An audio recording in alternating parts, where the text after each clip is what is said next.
Alors, éduquer, c'est quoi?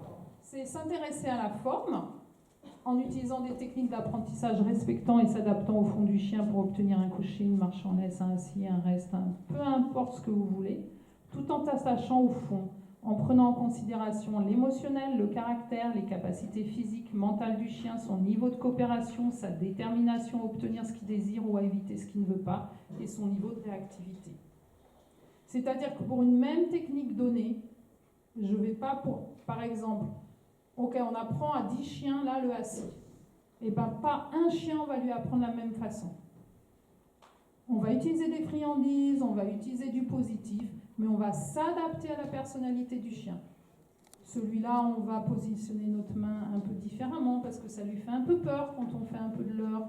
Celui-là, non. Celui-là, on va attendre qu'il s'assoie spontanément. Celui-là, on va s'accroupir. Celui-là, on va mettre 2 heures. Celui-là, on va mettre 3 heures parce qu'il est, il est comme ci, il est comme ça, comme ça. C'est pas la peine.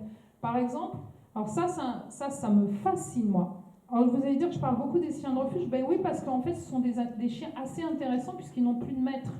Donc, ils sont eux. C'est assez intéressant. Et il y a des chiens de refuge qu'on a pris et on veut leur apprendre, par exemple, assis, couché. Truc bateau, tout simple, etc.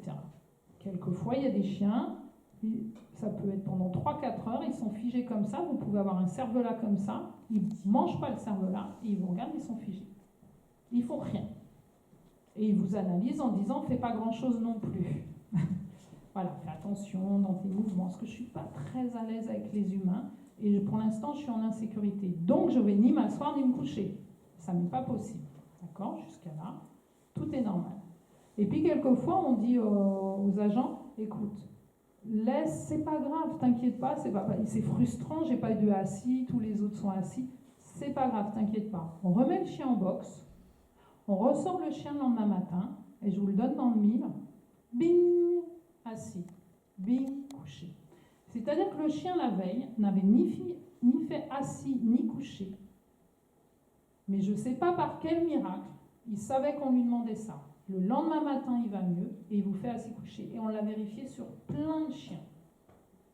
Et je dis toujours, laisse, la nuit porte conseil, tu verras, demain est un autre jour avec les chiens. Moi, je trouve ça fabuleux, moi. Pas vous? Je trouve ça énorme. Je me dis, mais qu'est-ce qui se passe dans leur cerveau? Je voudrais être dedans. Parce qu'en fait, tu te dis, mais ils savaient tous, ils savaient là où on voulait l'amener.